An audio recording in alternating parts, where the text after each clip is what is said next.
My name is Ethan Carter, and when I was 17, I believed my mother and I were unbreakable. For as long as I could remember, it had always been just Mom and me. We don't need anyone else, Mom used to say while making pancakes on Sunday mornings.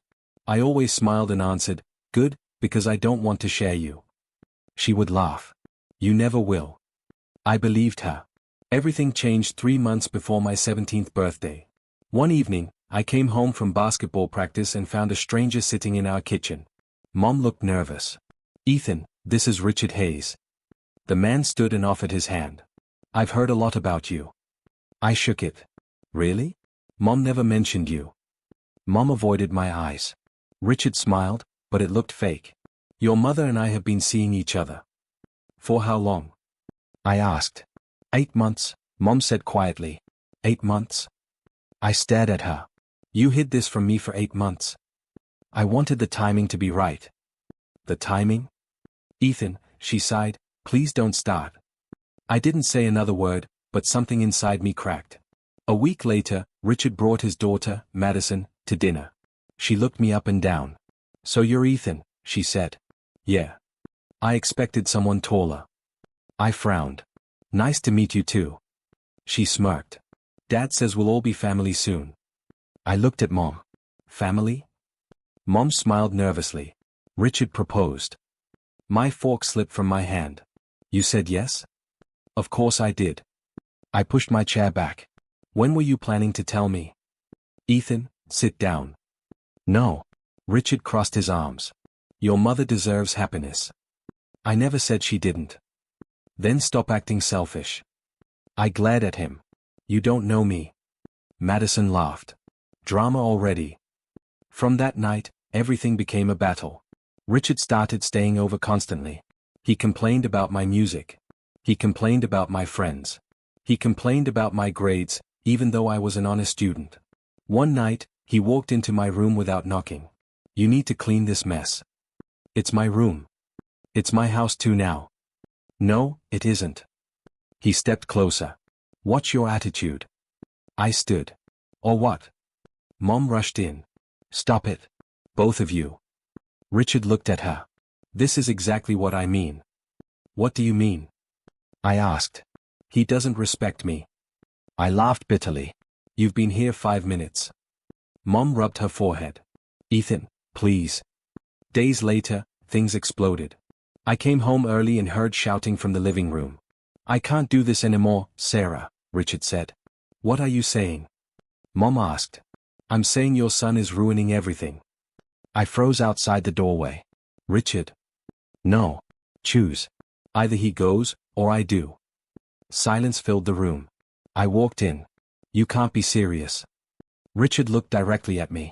I am. I turned to Mom. Tell him to leave. Mom stared at the floor. Mom? She still said nothing. My chest tightened. Mom, say something. Finally, she whispered, maybe you should stay with Grandma Margaret for a while. I laughed because the truth hurt too much. You're joking. No. You want me to leave. It's temporary. How temporary? I don't know. I looked at Richard. He looked satisfied. You chose him. Ethan, don't make this harder. Harder? My voice cracked. You're sending me away. Tears filled her eyes. Please understand. I don't. The next morning, I watched Mom pack my clothes into 2 old suitcases. Every folded shirt felt like another goodbye. Neither of us spoke much. When she zipped the final bag, I asked, did you ever think you'd do this? She started crying. I never wanted things to happen this way. But they are happening. She nodded. An hour later, we stood at the front door. I held my suitcases. Mom couldn't meet my eyes. Mom, I whispered, are you really sending me away? She wiped her tears. You'll understand someday. I waited for her to say she had changed her mind. She didn't. She opened the door. I walked outside. The door closed behind me. And just like that, I stopped feeling like someone's son. Grandma Margaret's house sat at the end of a quiet country road, 3 hours away from my old life. When Mom dropped me off, neither of us knew what to say. Margaret opened the door before we reached it. Ethan, she said softly. Hi, Grandma. Mom cleared her throat. I'll call later. I looked at her. Will you? She hesitated. Of course. I wanted to believe her. Instead, I picked up my suitcases and walked inside. When I turned around, her car was already leaving. For the first week, I barely spoke. Margaret would ask, "How was school?" "Fine. Do you want more potatoes?" "No. You can talk to me, Ethan. I'm tired." The truth was simpler. I was angry. Mom texted every few days. "How are you settling in?" I never answered.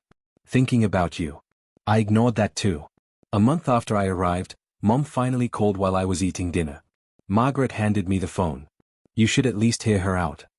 I reluctantly answered. "Hello? Ethan." Mom sounded relieved. "I've been worried. You know where I live. Don't be like that. How's school?" "Fine. Richard asks about you." I almost laughed. "Does he?"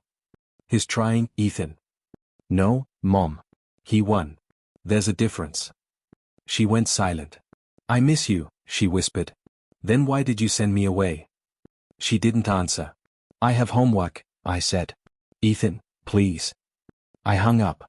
Afterward, I locked myself in my room and cried quietly, hating myself because part of me still missed her every day. One night, Margaret placed a mug of hot chocolate beside me. "Avoiding your mother won't erase the pain." "I'm not avoiding her." She raised an eyebrow. "Fine," I muttered. "I am." "Why?"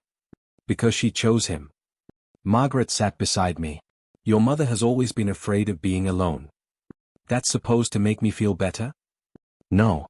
But understanding someone isn't the same as excusing them." I stared at the untouched drink.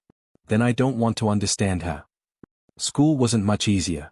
I kept to myself until a girl stopped me outside English class. "You're Ethan, right?" "Yeah. I'm Lily Parker." She smiled. "You always sit alone." "So?" "So, it's sad." I almost laughed. "You're very direct." "My friends say nosy." "I can see that." She grinned. "Eat lunch with me tomorrow." "Why?" "Because you look like someone carrying the world on his shoulders." I shook my head. "I'll think about it." "That's not a no." Against my better judgment, I joined her the next day. Lily talked constantly.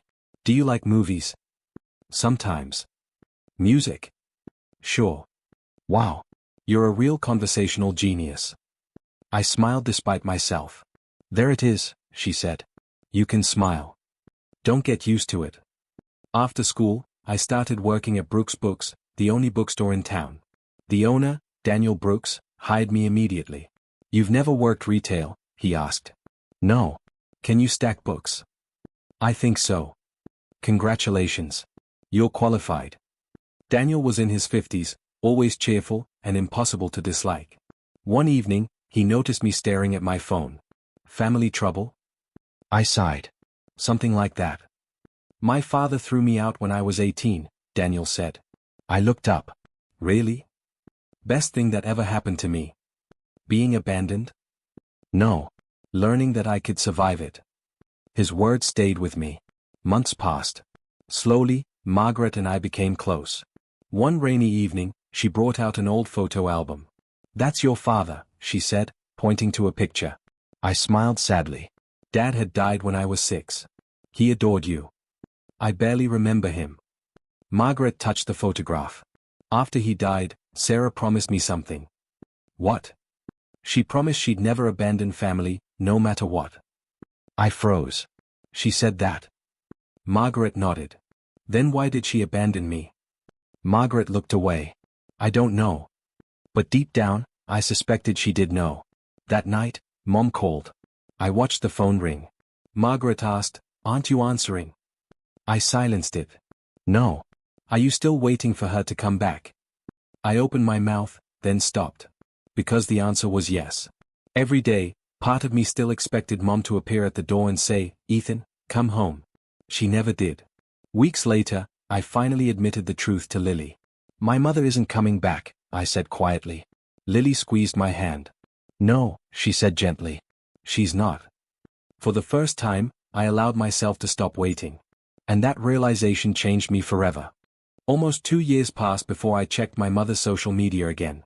I had graduated high school with honors, earned several scholarships, and received acceptance letters from 3 colleges. Grandma Margaret cried when I showed her the envelopes. "You did it," she whispered. "We did it," I corrected. Lily hugged me. "See? I told you life would move forward." Daniel grinned. "Don't forget the little bookstore owner when you're famous." For the first time since leaving Mom's house, I felt proud of myself. Then curiosity ruined my peace. Late one night, I opened Mom's profile. I immediately regretted it. There were pictures everywhere. Mom and Richard on a beach. Mom, Richard, and Madison celebrating Christmas. Madison blowing out birthday candles while Mom stood beside her, smiling. Family vacations.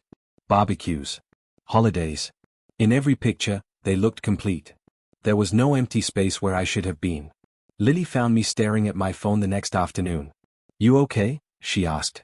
I handed her the phone. She scrolled silently. "I'm sorry. They look happy. Pictures lie. Maybe not these ones." "Ethan." "They replaced me," I said quietly. Lily sat beside me. "You weren't replaced. You were abandoned. Those aren't the same thing." I wished I believed her. A week later, my phone rang unexpectedly. "Hello? Ethan?" Mom's voice sounded nervous. I almost ended the call. "What do you want?" "I wanted to tell you something." "Okay. Madison is getting married next month." I stayed silent. Mom continued, "We're having an engagement party. Congratulations to her. I want you to come." I laughed bitterly. "Why?" "Because you're family." "Really? Since when?" "Ethan, please. This matters to me." I should have refused. Instead, I heard myself say, "Fine." When I told Grandma, she sighed. "You don't have to go." "I know." "Then why are you going?" I stared at the kitchen table. Maybe I still want her to choose me. Grandma squeezed my hand. "Ethan, sometimes we keep knocking on closed doors because we're afraid to walk away. I just want one normal day with her." Grandma looked sad. "I hope you get it." The party was held at Richard's enormous house. Walking through the front door felt strange. Nothing smelled familiar anymore. Mom hurried toward me. "You came. You asked." She smiled awkwardly and hugged me. I barely hugged her back. Richard approached seconds later. "Ethan," he said stiffly. "Richard. I'm glad you could make it." "No, you're not." His smile disappeared. Before either of us could speak again, Madison appeared wearing an expensive white dress. She looked surprised. "Oh, you actually came." "Apparently." She laughed and pulled me toward a group of guests. "Everyone, this is Ethan." Several people smiled politely. Madison added, "His mom's first mistake." The group laughed uncomfortably. I felt my face burn. "Very funny," I said. "It was a joke," Madison replied. I looked at Mom. She said nothing. Not one word. I quietly stepped away. Mom followed me into the kitchen. "Don't be upset," she said. She called me a mistake. Madison didn't mean it. "You know what's amazing? You always defend everyone except me." "Ethan." "No. Just once, I wanted you to choose me." Her eyes filled with tears. "I invited you because I wanted us together." "We're not together, Mom. We can fix this." "Can we?" She didn't answer. Dinner made everything worse. Richard spent 20 minutes discussing Madison's future. He never asked about college. One guest finally asked, "And what are your plans, Ethan?" Before I could answer, Richard said, "He's attending school on scholarships." I nodded. "Full scholarships?" The guest smiled. "Impressive." Richard simply shrugged. I suddenly understood something painful. I wasn't family. I was an obligation. After dessert, I walked outside. Mom chased after me. "You're leaving already?" "Yes." "Please stay." "For what?" "Another joke." "I'm trying." "No, Mom. You're trying not to feel guilty." She flinched. I continued, "You watched your stepdaughter call me a mistake." "I'm sorry." "You always say sorry after the damage is done." "Ethan, don't leave like this." I picked up my car keys. "Then tell me something honestly." "What?" "If Richard asked you to choose again, who would you pick?" She opened her mouth. No words came out. That silence gave me my answer. I drove home in tears. Halfway there, I pulled onto the shoulder and stared through the windshield. I don't have a mother anymore, I whispered. For the first time, I truly meant it. When I reached home, Grandma was waiting on the porch. How was it? She asked softly. I looked at her and finally said the truth. I think I lost my mother a long time ago. Grandma hugged me. This time, I didn't hold my tears back. After Madison's engagement party, I stopped checking my mother's social media. Lily noticed the change almost immediately. You haven't mentioned your mom in weeks, she said one afternoon as we walked across campus. I realized something, I said. What? I was waiting for her to become the mother I needed. And now? I shrugged. Now I know she never will. Lily squeezed my hand. That must hurt. It does. But pretending hurts more. College became my escape. I overloaded my schedule with classes, joined study groups, and spent long nights in the library. One evening, Daniel called me. Busy? Always. Good. I have an opportunity for you. What kind of opportunity? An internship at Greystone Publishing. I almost dropped my phone. You're serious? I recommended you. Daniel, that's huge. I know. Don't make me regret it. I laughed. Never. The internship changed everything. On my first day, my supervisor, Karen Mills, handed me a stack of manuscripts. Think you can handle these? I'll try. Don't try. Do it. By the end of the month, she told me, you're one of the hardest workers here. I threw myself into work because success felt safer than people. Lily refused to let me disappear completely. You need a break, she said one Friday. I have deadlines. You also have a life. My life is deadlines. That's depressing. It's efficient. She crossed her arms. Dinner. Tonight. Is that an order? Absolutely. Over dinner, she suddenly asked, why are you afraid to be happy? I frowned. I'm not. Ethan, every time something good happens, you expect it to disappear. I stared at my plate. Because that's what happens, I said quietly. Lily reached across the table. I'm not leaving. Those words scared me more than they comforted me. Months passed. Slowly, Lily and I became more than friends. One snowy evening, we sat outside Grandma Margaret's house drinking hot chocolate. Lily smiled. So, are we dating? I laughed. Is this your romantic confession? Answer the question. Yes, I said. I think we are. You think? I pulled her closer. Fine. We definitely are. She kissed me. For the first time in years, I allowed myself to believe I deserved happiness. I graduated near the top of my class. Grandma cried again. You've made your father proud, she said. Daniel hugged me. Lily whispered, I knew you could do it. A year later, with Daniel's advice and Lily's support, I launched a digital media company. The first months were terrifying. What if it fails? I asked Lily one night. Then we'll survive. We. She smiled. You're stuck with me. The company slowly grew. Then it grew faster. Within 3 years, I had employees, clients, and an office of my own. Yet success couldn't stop time. Grandma's health began failing. At first, it was small things. Forgotten appointments. Missed medications. Then came hospital visits.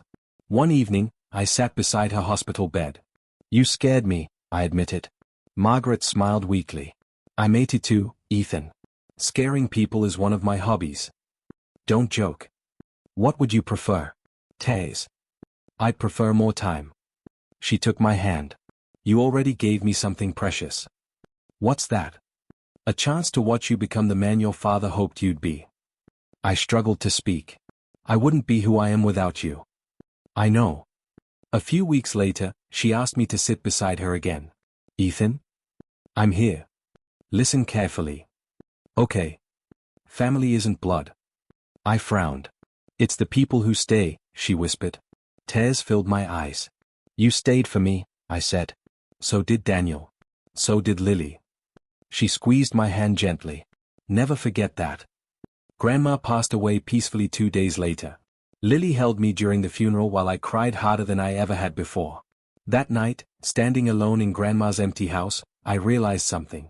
My mother had abandoned me. But other people had chosen me. And maybe, finally, I could start choosing myself too. I was 30 years old when my mother called again. By then, my life looked nothing like the life I had once imagined. My digital media company was thriving. Lily and I had been together for more than a decade, and 3 weeks earlier, I had proposed. She had cried before she even said yes. "You took long enough," she had joked, wiping away tears. For the first time in my life, I felt stable. Then my phone rang on a Tuesday afternoon. The screen showed a number I hadn't saved, but I recognized it immediately. I almost ignored it. Instead, I answered. "Hello? Ethan?" I froze. "Mom." "Yes. It's me." "I know." There was a long silence. "How have you been?" she asked softly. "Busy. I've thought about you every day." I leaned back in my chair. "What do you want, Mom?" She sounded hurt by the word want. "I was hoping we could meet." "Why now?" "I just need to see you." I almost refused. Instead, I said, "I'll think about it." That evening, I told Lily. She listened quietly. "What are you going to do?" she asked. "I don't know." "Do you want to see her?" "I honestly can't tell." Lily took my hand. "Then don't decide tonight." A few days later, my cousin Rachel called. "Ethan, have you heard about your mother?" "No. Richard lost most of his money." "What happened?" "Bad investments. Really bad ones." I said nothing. Rachel continued, "Things got ugly. He's become bitter." "Meaning?" "Controlling. Angry. Your mother isn't doing well." "And Madison?" Rachel laughed bitterly. "Madison and her husband moved to Singapore 2 years ago. They rarely call." I stared out the office window. "So Mom got abandoned too." Rachel sighed. "People are saying it's karma." After the call, I couldn't focus on work. That night, I finally agreed to meet Mom. We met at a small coffee shop. I arrived first. When she walked in, I barely recognized her. She looked older than her 60 years. Tired. Small. "Ethan," she whispered. "Hi." She sat down carefully.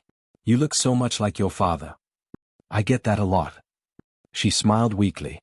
"I'm glad you came." "Why did you want to see me?" She looked down at her coffee. "I've made mistakes." I waited. So many mistakes. I still said nothing. Tears filled her eyes. "I miss you." I took a slow breath. Missing me and abandoning me are two different things. She looked away. "I know." "Do you?" "Ethan." "No, Mom. Do you really know?" She began crying. "I was trying to build a life." "You already had a life. You had me." "It wasn't that simple." I felt anger rising. "Then explain it to me." She hesitated. "Richard and I were under pressure." I laughed once. "Pressure?" "He wanted stability." "So you sent me away." "You and Richard never got along." "Because he hated me." "He didn't hate you. He gave you an ultimatum." Mom wiped her eyes. "I was afraid." "Of what?" "Of being alone again." I stared at her. "So you sacrificed me?" "No," she said quickly. "It wasn't like that." "Then what was it like?" She couldn't answer. Finally, she whispered, "I did what I thought was best." "For who?" Again, silence. I pushed my chair back. "Ethan, please don't go." "I came because I wanted answers." "I am trying." "No," I said quietly. "You're explaining. You're not taking responsibility." Her shoulders shook. "I never stopped loving you." I stood. "Love isn't something you say, Mom. It's something you do." I walked out before she could answer. That night, Lily found me sitting alone on our porch. "How did it go?" she asked. "I don't know." "Do you regret seeing her?" "No." I looked down at my hands. "But I don't feel better." Lily sat beside me. "You don't have to forgive her." "I know. But part of me wants to." "That's normal." I rested my head against her shoulder. "I keep remembering that day," I whispered. "What day?" "The day she packed my bags." Lily wrapped her arms around me. "You're still that 17-year-old boy sometimes." "Yeah." The next week, at Lily's suggestion, I scheduled my first appointment with Dr. Elena Ross. During our session, she asked, "Why are you here, Ethan?" I thought about it for a long moment. "Because my mother abandoned me 15 years ago," I said quietly, and I don't think I've ever truly survived it. Dr. Ross nodded gently. Then that's where we'll begin. Tell me about your mother. Dr. Elena Ross asked the question during our third session. I sighed. She chose her new husband over me. That's the headline, Dr. Ross said gently. I want the details. I leaned back in my chair. I've spent years trying to understand why. And? I still don't know. Dr. Ross nodded. Trauma often leaves unanswered questions. Sometimes people spend their entire lives searching for reasons. I don't want to spend my whole life doing that. Then perhaps it's time to stop asking why she left and start asking what her choice did to you. I frowned. What do you mean?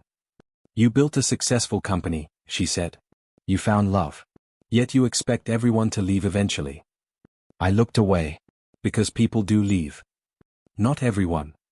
I immediately thought about Lily. About Grandma Margaret. About Daniel. Dr. Ross noticed my expression.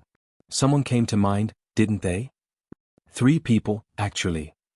She smiled. Good. Hold on to that. After therapy, I drove to Grandma Margaret's old house. I still owned it, though I rarely visited. Cleaning it had become a strange ritual whenever life felt overwhelming. As I sorted through boxes in the attic, I found an old wooden chest. Inside were photographs, letters, and legal papers. One envelope had my name written on it. For Ethan. If the time ever feels right. My hands shook. I recognized Grandma's handwriting immediately. I opened it. Inside was a letter.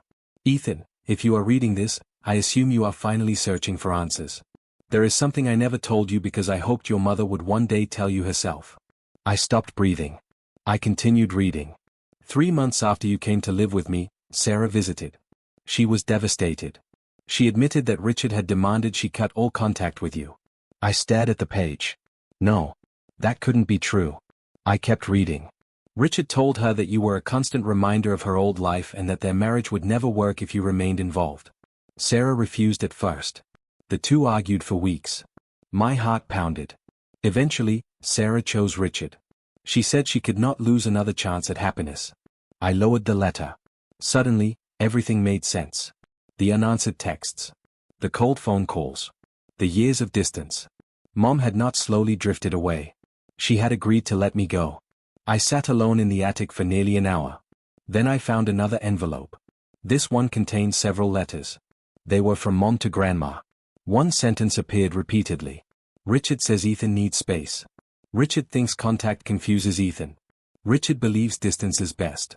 I laughed bitterly. Distance had never been for me. It had been for Richard.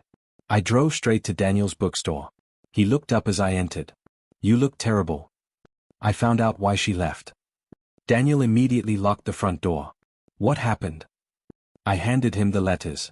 He read silently. When he finished, he exhaled slowly. So Richard forced her. No, I said quietly. He asked. She agreed. Daniel nodded. There's a difference. I sank into a chair. All these years, I told myself she had no choice. You needed that version of the story. Why? Because children want to believe their parents love them unconditionally. I stared at the floor. But she didn't choose me. Daniel sat beside me. She loved you. Then why wasn't I enough? Ethan, a parent's failure is not proof that the child was unworthy. I wanted to believe him. That evening, Mom called again. I almost ignored it. Instead, I answered. Ethan? Yes. I've been thinking about you. I closed my eyes. Why now?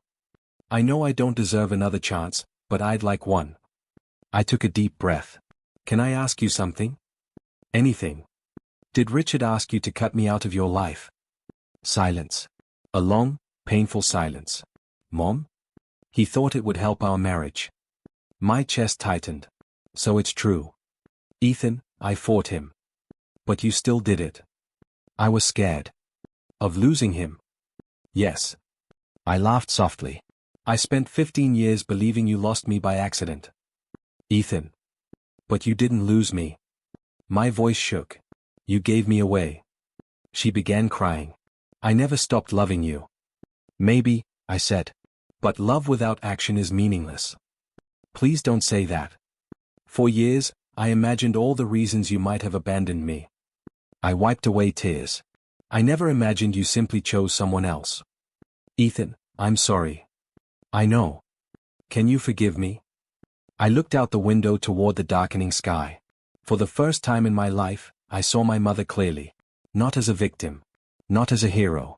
Just as a flawed woman who had made a terrible choice. I don't hate you anymore, I said quietly. Hope entered her voice. You don't? No. I paused. But I can't be your son again. For the first time since I was 17, she had no answer. Neither did I. 6 months after my conversation with Mom, Rachel called again. Ethan, have you heard about Richard? No. What happened? He had a stroke. I sat up straight in my office chair. Is he alive? Yes, but barely. He's partially paralyzed. I didn't know what to say. Rachel sighed. Your mother is taking care of him alone. What about Madison? Rachel laughed bitterly. Madison says traveling back from Singapore would be too difficult. I remembered all the years Mom had spent treating Madison like her own daughter. Apparently, loyalty had limits. After we hung up, I stared at my computer screen without seeing it. That evening, Lily found me standing in our kitchen. You're quiet, she said. Richard had a stroke. She frowned. How do you feel? I honestly don't know.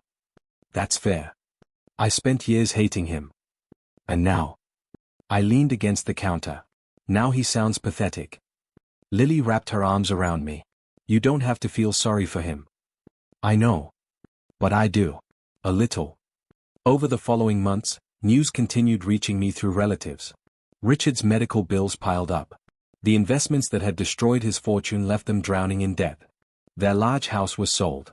They moved into a small apartment. Mom rarely left home because Richard required constant care. One Sunday, Aunt Carol called. Your mother looks exhausted. Is anyone helping her? Not really. What about Madison? She says she has her own family now. I almost laughed at the irony. Years ago, Mom had chosen Richard and Madison over me. Now they had both abandoned her. Relatives began talking. At family gatherings, people whispered openly. Sarah made a terrible mistake. She threw her son away. Look where that decision got her. I never joined those conversations. Despite everything, hearing people criticize Mom made me uncomfortable. One evening, I received a voicemail. Ethan, it's Mom. I know you may not listen to this, but I miss you. I think about you every day. I wish I could change the past. I deleted it. 2 days later, another message arrived. Ethan, Richard isn't doing well. I'm so tired. I know I don't deserve your help, but I would love to see you. I deleted that one too. Then came letters. The first contained only 3 sentences. I'm sorry. I was wrong. I love you. I placed it in a drawer. The second was longer. In it, Mom described caring for Richard alone. She admitted she felt abandoned. I couldn't ignore the bitter thought that she finally understood what she had done to me. That realization filled me with guilt. One night, I sat on the porch with Lily. I feel horrible, I admitted. Why? Because part of me thinks she deserves this. Lily stayed quiet. I hate that part of myself. She took my hand. Ethan, wanting justice doesn't make you cruel. But this isn't justice. It's suffering. Lily looked at me carefully. What would give you peace? I don't know. Then stop asking what everyone else wants. I looked at her. Your relatives want reconciliation, she continued. Your mother wants forgiveness. What do you want? I thought about the question for days. Finally, I scheduled an appointment with Dr. Ross. I feel trapped, I told her. Between anger and guilt. Exactly. Dr. Ross nodded. Forgiveness and reconciliation are not the same thing. I frowned. Explain. You may eventually forgive your mother, she said. But that doesn't obligate you to rebuild the relationship. Those words stayed with me. That night, I sat at my desk for nearly an hour before finally writing a letter. It was short. Mom. I hope you find peace. I truly do. But I cannot be your son again. Ethan. I mailed it the next morning.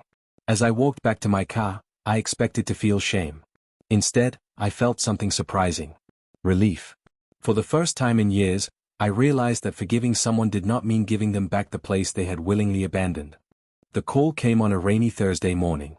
I almost ignored it because I didn't recognize the number. Hello? Ethan? Aunt Carol's voice trembled. It's about your mother. My stomach tightened. What happened? She has cancer. I sat down slowly. What? It's advanced. The doctors say there isn't much time. I couldn't speak. She asked for you, Aunt Carol whispered. Please think about visiting. After the call ended, I stared at my office wall for nearly an hour. That evening, Lily found me sitting in darkness. You didn't even turn on the lights, she said softly. Mom is dying. Lily froze. Oh, Ethan. Terminal cancer. She sat beside me. How are you feeling? I don't know. 4 days, relatives called. She's still your mother, Aunt Carol said. You'll regret staying away, Rachel warned. Even Daniel called. I'm not telling you what to do, he said, but make sure your decision is one you can live with. I scheduled an emergency session with Dr. Ross. I don't want to see her, I admitted. Then don't. But what if I regret it? Dr. Ross folded her hands. Visit only if it serves your healing, not other people's expectations. What if seeing her destroys my progress? What if it gives you closure? I hated that question. 3 days later, I drove to the hospital. My hands shook the entire way. Outside her room, I almost turned around. Then I heard her coughing. I opened the door. The woman lying in the bed barely resembled my mother. She looked fragile. Small. Old. When she saw me, tears immediately filled her eyes. Ethan. I nodded awkwardly. Hi. She began crying. You came. I did. I didn't think you would. Neither of us knew what to say. Finally, she whispered, you look so much like your father. I know. She reached toward me. I didn't move. Her hand slowly dropped back onto the blanket. I deserve that, she said quietly. Silence stretched between us. I'm sorry, she finally whispered. I stared at the floor. I know. No, she said through tears. You don't understand. Every day, I think about that door closing behind you. Memories crashed into me instantly. My packed suitcases. My unanswered messages. Birthdays without phone calls. Graduation without my mother. Nights crying alone in Grandma's house. I was selfish, she said. I chose the wrong people. I looked at her. Yes, you did. She sobbed openly. I thought I had time to fix everything. You had 15 years. I know. Why didn't you come for me? I was ashamed. I laughed bitterly. So you abandoned me twice. She covered her face. You're right. For several minutes, neither of us spoke. Then she looked directly at me. Please, she whispered. Call me Mom one more time. My chest tightened painfully. Part of me wanted to. Part of me remembered being 17 and begging her not to send me away. I closed my eyes. When I opened them, I already knew the answer. I'm sorry, I said quietly, but you're a stranger to me now. She broke completely. The sound of her crying filled the room. I understand, she whispered eventually. I earned that. Tears ran down my face. I didn't come here to punish you. Why did you come? I took a shaky breath. To say goodbye to the woman who gave birth to me. She nodded slowly. Thank you for coming. I stood. At the door, she called my name. Ethan? I turned. I never stopped loving you. I wiped my eyes. Maybe, I said softly. But love should have stayed. Then I walked out. In the hallway, my legs gave out. I sank into a chair, shaking uncontrollably. I had finally seen my mother again. I still wasn't sure whether I had done the right thing. Lily was waiting at home when I finally returned. The moment she saw my face, she stood. You saw her? I nodded. How was it? Awful, I whispered. We sat on the couch. Did she apologize? Over and over. Lily hesitated. And? I believe she was sorry. But? I stared ahead. Sorry doesn't give me my childhood back. Lily leaned against me. No, it doesn't. I told her everything. The hospital bed. The tears. The request to call her mom. When I repeated my answer, Lily squeezed my hand. Do you regret saying it? I thought carefully. I regret that it became true. Tears filled my eyes again. No child should ever see their parent as a stranger. Lily kissed my forehead. None of this was your fault, Ethan. For the first time that day, I allowed myself to cry without holding back. Long after midnight, I remained awake, replaying every word, wondering whether goodbye had to hurt this much when love and regret collided together. My mother died 6 days after I visited her. I learned about it from Aunt Carol. "Ethan," she said quietly over the phone, "Sarah passed away this morning." I closed my eyes. "What time?" "A little after 6. I nodded even though she couldn't see me. "Was anyone with her?" "One of the nurses. Richard was asleep in his chair." I didn't know how to feel. For years, I had imagined this moment. I thought I would feel anger, relief, satisfaction. Instead, I felt empty. After we hung up, I sat alone in my office. Lily eventually walked in. "You got the call?" I nodded. "She's gone." Lily wrapped her arms around me. I leaned into her embrace and whispered, "I don't know why this hurts." "Because grief isn't logical," she said softly. That afternoon, Aunt Carol arrived at our house. "Your mother left something for you," she said, handing me an envelope. I recognized Mom's handwriting immediately. My hands trembled. "You don't have to read it now," Lily said. "No," I whispered. "I do." I opened the letter. "Ethan, if you're reading this, then I no longer have the chance to tell you these things in person." I took a deep breath and continued. "Abandoning you was the greatest mistake of my life." Tears blurred the words. I told myself for years that I had made the best decision for everyone. That was a lie. The truth is simple. I was afraid. I was afraid of losing Richard. Afraid of being alone. Afraid of starting over again. So I sacrificed the person who loved me most. I stopped reading. Lily quietly squeezed my shoulder. After a moment, I continued. "You deserved a mother who fought for you. Instead, you got one who surrendered. I cannot undo what I did. I cannot return the birthdays, graduations, holidays, or ordinary days that I missed. I kept believing there would be time to fix us later. I was wrong. Please never doubt that I loved you. Love simply wasn't enough because I lacked the courage to choose you." By the time I reached the final sentence, I was openly crying. "I hope someday you find peace, even if that peace does not include me. Love always, Mom." I lowered the letter. For several minutes, nobody spoke. Finally, I whispered, "I lost her years ago." Lily nodded. "I know. I think that's why this hurts. Because this makes it permanent." "Yeah."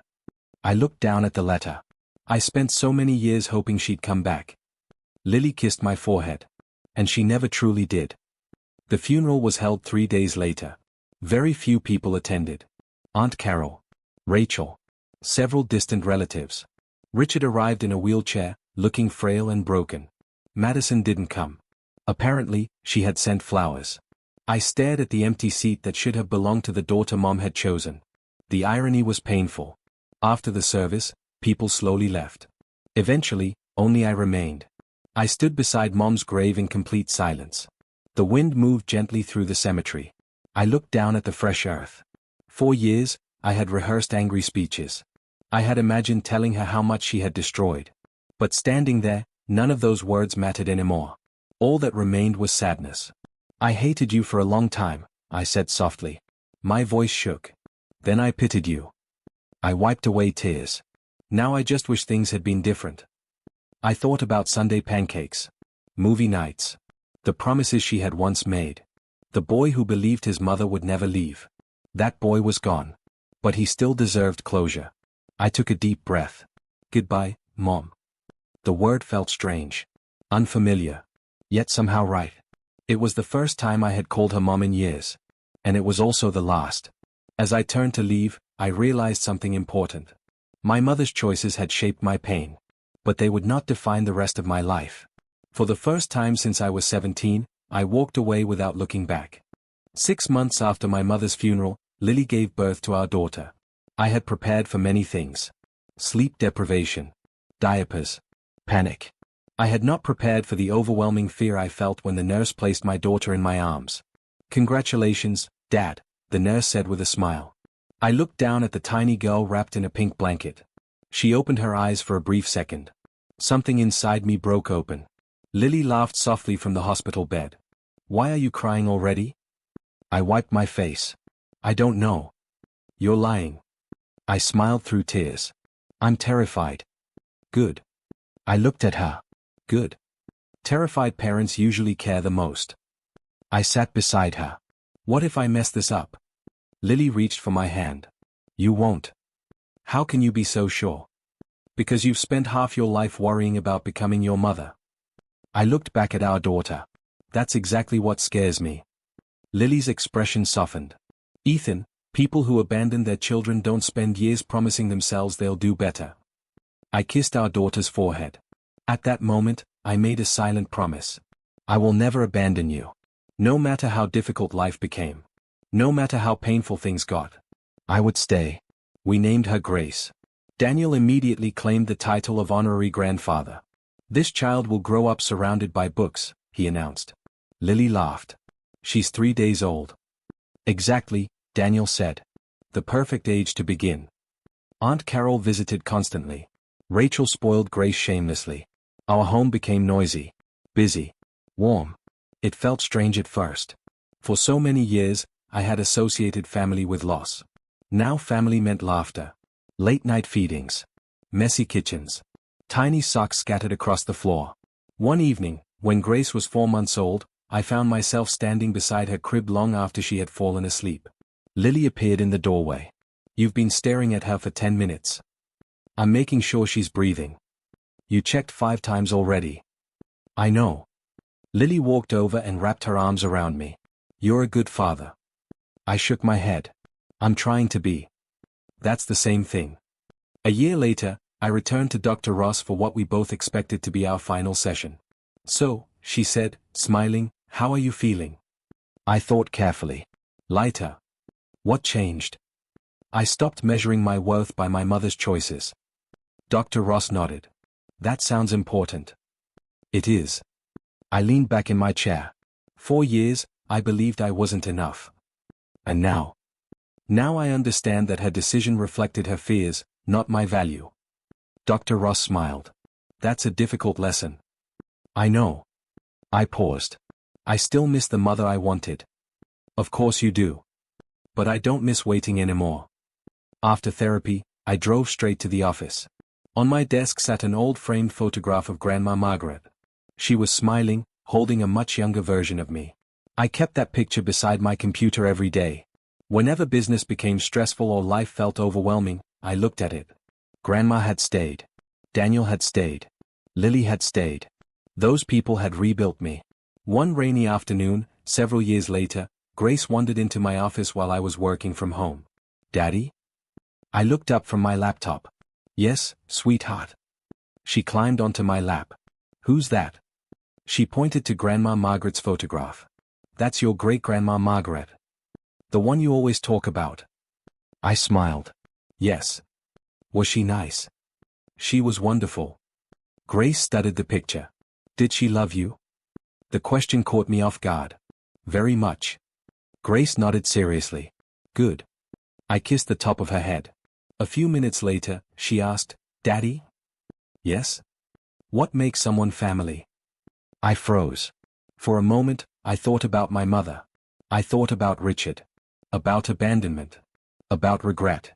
Then I looked around my office. Family pictures covered the walls. Grace and Lily at the beach.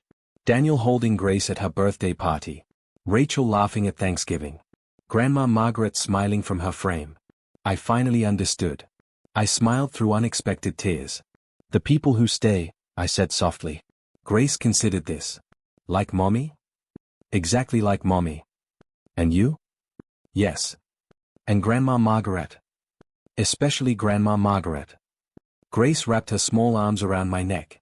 Then we're family forever. I hugged her tightly. Forever. After she ran back downstairs, I remained alone in the office for several minutes. My mother's choices had shaped my childhood. They had caused pain that would always leave scars. But they had not defined my future. I had survived abandonment. I had survived grief.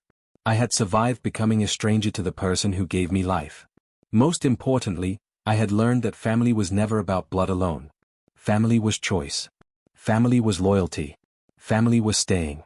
And in the end, I had built the family I had always deserved.